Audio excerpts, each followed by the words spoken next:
Welcome back to a new video. My name is Maya. If you are new here, thank you for tuning in. If you are already subscribed and coming back to watch more, I really appreciate it. Thank you so much. Today's video is going to be my 2021 stats along with my 2022 stats and goals regarding TBR, reading challenges, and other things. I will first start with a quick overview of my 2021 stats. I don't have very much for them since I didn't really track any of my reading until the end of November, end of December, besides like the amount of books I read. For 2022, however, I have tons of different stats to share with you guys. I'm not quite sure what everyone's interested in hearing about or learning about for my TBR. So I just wrote down anything that I found interesting, and that is what I'm going to be sharing with you for that. So the 2022 section is definitely going to be longer, and I will explain each thing as we go. So again, like I said, first section is going to be my 2021 stats. So in 2021, I read 96 books in total. My shortest book was Solutions by Brian Evanson. My longest book was Crescent City, House of Earth and Blood by Sarah J. Maas. My shortest book was 20 pages. My longest book was 803 pages. In total, on average, I read about 262 pages per book. My average rating was 3.7, and then in total I read 25,221 pages. So that's everything I have for 2021. Let's go ahead and move on to my stats for this new year. So in the new year, I'm starting with 166 unread books on my TBR. 36 of these are pre-orders, and so I don't actually physically have them yet, but I've ordered them and they will come in on release day. I've added them into this number just so that I have a better idea of what I'm looking at throughout the year, since I have pre-ordered so many books. And so you will see that reflected throughout these stats. To me, that's not really a big deal because I know they're in there. I mark in notes that they're a pre-order as they're coming in. So yeah, and then just as I receive them, I take out that pre-order thing so that I know which ones I actually have and which ones I am still waiting on. Okay, so next up, out of all of the unread books I have, 152 of those are in print. 14 of them are digital. My digital books don't really mean a lot to me because they are on my Kindle, but I don't really talk about them a lot in videos or in posts in Instagram or anything like that. So I do track them because they are books that I bought, and so I do own them and I do need to read them. But that number is significantly less because I typically just kind of read those whenever I feel like it, and if I do really want a book, I try to buy it physically because that's how I prefer to read and own books. So mostly my Kindle is used for Kindle Unlimited books or books that I'm just not quite sure I'm gonna love. So after that, 111 of the books that I own are hardback. 41 of them are paperbacks. 87 are adult. 15 are middle grade. 64 are YA. So my adult and my YA sections are definitely my highest. I'm surprised that I have more adult than YA because I feel like I read more YA, but that also might be why those numbers are lower, because if I read more YA, then obviously those won't be on my TBR or like my unread TBR. But because I have so much adult, I am going to try and read more adult this year, so we will see how that goes. So with all of those stats, that comes out to 68,532 unread pages, which is quite a bit of unread pages if you think about it. But also, I mean, typically a book is like 300 pages. So if you think of that, I'm reading about 100 books a year. Typically, a little less, but that's just like the easiest number I can think of. Then hopefully I should be able to get a decent chunk of that taken down this year. So, okay, so from there I'm going to move into the genre of books. So this has been broken up in a spreadsheet I use. The spreadsheet I use is from I believe her tag is inkandplasma. I'll go ahead and I'll post all of her links below, and if I can find it, I'll also post the link to the blank spreadsheet template that I use personally from her. I use her spreadsheet just because I found it really easy to use and really accessible for me personally. I know lots of creators out there make spreadsheets and share them for other people to use. This is just the one that I found and the one that works best for me. So with that, as you're putting in books, it asks you questions and you can add notes and stuff. So it breaks it down into all sorts of stuff. So read, unread, whether they're signed, unsigned, genres, type of book, all that kind of stuff. So that's where I get all of this from. It puts it into a table or like pie sheet for you to look at. So all of this I just got off of that spreadsheet, and so it's, to the best of my ability, it's accurate. I might have missed some books. Some books, maybe when I was taking these, I didn't mark them as read yet, and I've read them by now. They are accurate to the point of writing them down, and from what I'm aware of, they pretty much have stayed the same. So, again, moving on to genres. So, I have 92 fantasy books. I have 5 sci-fi, 7 contemporary, 3 horror, 19 mystery thrillers, 7 historical fiction, 2 comics/graphic novels. I kind of just grouped those together, and 2 classics. Let's see. That is pretty normal to me. Nothing is super surprising. Fantasy is one of the genres I read the most, so it's what I buy the most of, so the fact that it's the highest number, not surprising. I am surprised a little that I have so many mystery thrillers, because that is a new genre that I'm kind of getting into. So to realize that I have bought that many and I haven't read is definitely interesting, because I thought I only had a couple, but it'll definitely make it easier as I'm trying to figure out what I enjoy in that.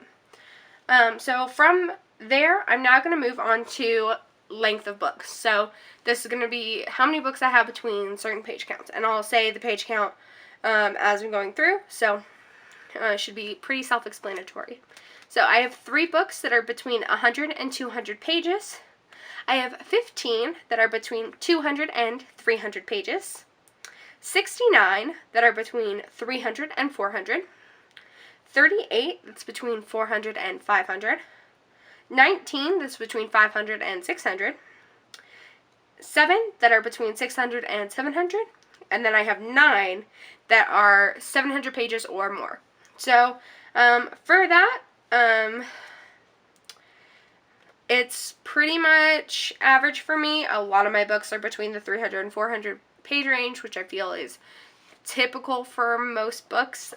So the last section of stats that I have is about publication years. So again, just like the page count, it's going to be a year length and how many books I have that have been published within that year length. So I have 5 books that have been published between 2001 and 2010, 18 books that have been published between 2011 and 2015, 74 books that have been published between 2016 and 2020, and then 69 books that have been published between 2021 and 2022.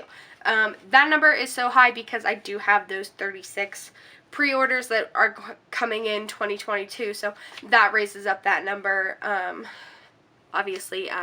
So that number might change if dates get pushed back, if books don't end up coming out, or pushed back pretty much. So that number might fluctuate a little, but as of right now, including those pre-orders that I personally have pre-ordered and am hoping that will still come in, that's what those numbers are looking at. So that is all of my stats for the year. I will probably make another video in June, where I redo all of my stats. I recheck in, see how many books I've read so far this year, check in on all the goals I'm about to tell you that I'm about to talk about with you guys.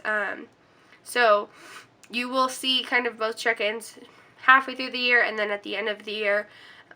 So hopefully I can get all of those stats down. That's the goal. We want down, not up. But again, I love buying books just as much as I love reading them because I'm always excited about books, so I always want to buy them. So hopefully these numbers don't go up too much. That's also part of the reason why I added these pre-orders in now, because I know they're going to come in throughout the year, so I didn't want to look at it every time I got a book and be like, oh, my stats are just going up, because I know some months I have like 1 pre-order, some months I have like 6, some months I have none right now, so that's kind of another reason why I added those in at this moment. So next, for goals for the year. My first goal is to read 100 books. This is my goal every year. And then again, probably about halfway through the year, around June-ish, I go ahead, I look at this book, this bookish goal and how many books I've actually read, and decide whether or not 100 books is attainable, and then decide whether I'm going to keep it, if I'm going to lower it. Since in 2021 I read 96 books, I was very close to my 100 book goal. I did lower it to about 95, but this year I really hope that I can kind of push over and read those 100 books, because that would be really good for me. It would be really fun. I would just really love to hit that milestone for myself. Next up in bookish goals, on the Discord I'm a part of, they do a couple year-long challenges, so I'm participating in a couple of those. One is Buzz Wordathon, that's hosted by Kayla from Books and La La. I also participate in this one on Storygraph and as well as in this Discord. And so basically Storygraph is just 12 prompts to read that you can either do it one of 2 ways. So I believe the first way is use it as like 12 readathons throughout the year. So the first week of each month, from the 1st to the 7th, you try and read as many books that fit that month's theme as possible. Or you can do it the way that I'm going to do it, as a year-long challenge, and so just 12 prompts, 12 months, and you try and read 12 books. You don't necessarily have to read them in that month. The goal is to try and read them in the month, but if you read them later, if you read them earlier, that's fine, as long as it counts for the prompt. Also, I am doing an A to Z challenge. Again, this is something I'm doing on both the Discord and the Storygraph. So A to Z challenges, pretty simple. The goal is to read a book where the title starts with the whatever letter in the alphabet that you're on. So if you're on A, the title needs to start with A, so on and so forth until you have made it through the entire alphabet.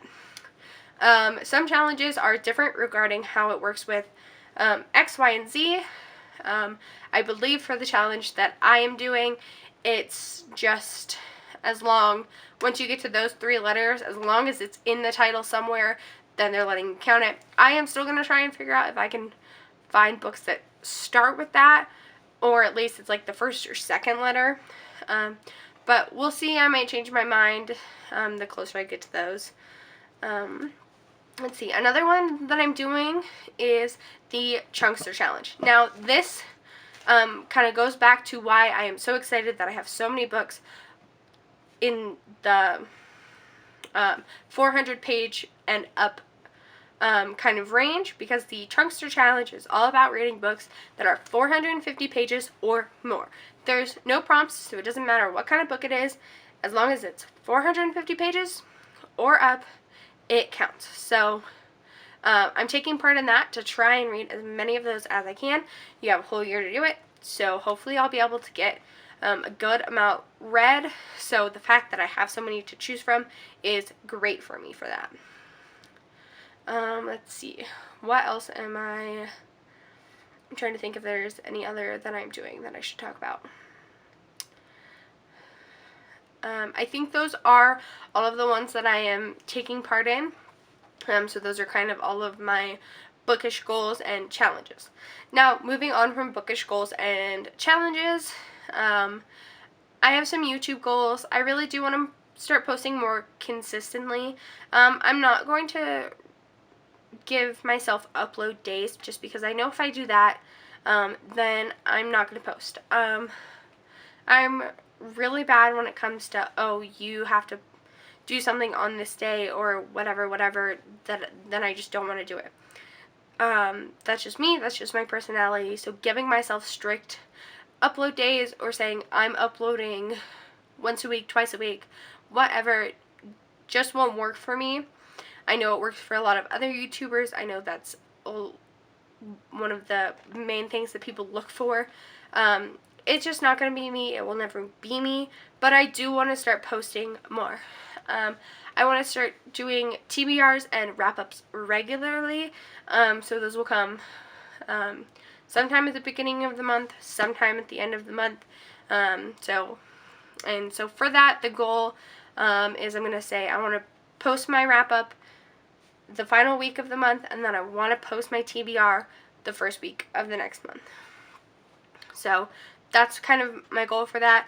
I don't really have any subscriber goals or view goals or anything like that. Right now I'm just trying to figure out what works best for me for this, and trying to really get used to filming. As of right now, I really only film at night, so my lighting isn't always great because my parents are home when I film. And I'm not quite comfortable filming in the day, so I think that's something also I want to try, is filming more during the day when I have better lighting, because I can make it good enough where I feel good about posting a video, but I know it could be better. Also for YouTube, I want to get a new camera. Right now I use my phone, and then I also use, I have just like my mom's old camera. Both work fine, and like, you don't need a new camera to post videos or anything like that. It's just something that I want, and it's a goal that I just want to save up, and I want to buy myself a nice new camera to have. So that's kind of my YouTube goals. Next, I have one goal outside of YouTube and outside of bookish stuff. Well, I guess two. But they're for Instagram specifically. So the first one is, I want to start posting more regularly on Instagram as well. I post every now and then on there, but I want to start posting about videos more on there, about the books that I'm reading. I want to do more reviews, all that kind of stuff. I'm still trying to figure out what works best for me on Instagram. My photos are not the best. I know they're not the best. They're, but they're what I like to do, and they're what makes me happy, and as long as I feel good about posting a photo, no matter the quality, then I don't think it matters. So social media has been something that I have had to really take the time and become comfortable posting. I've had to become comfortable posting videos. I think I'm getting better at it. But so just to see that number has grown, and I just would really love to see it grow even more, would be really great for me. And so those are kind of what I'm aiming for. So yeah, that concludes my 2021 stats, 2022 stats, and my goals for 2022. I kind of think it's crazy that we're already in 2022. I feel like the last year just flew by, like it went so fast. So I'm excited to see what happens. But yeah, let me know what you thought about this video. Let me know if you liked hearing about my goals, about my past stats, about my current stats. Let me know if you liked all of the stats I talked about, if I should leave some out, if I should add some different ones in that maybe I didn't have, if I should change the order of stuff that I talked about in, or if you thought that it was good and you enjoyed everything that I talked about, and you think that's what I should continue kind of talking about, those kinds of things. So yeah, I would really appreciate it if you would like this video if you enjoyed. Subscribe if you are not already. It would mean a lot to me, so thank you so much for that. And then come back next time for a new video. I would really appreciate it. Thank you so much for watching. Have a wonderful day.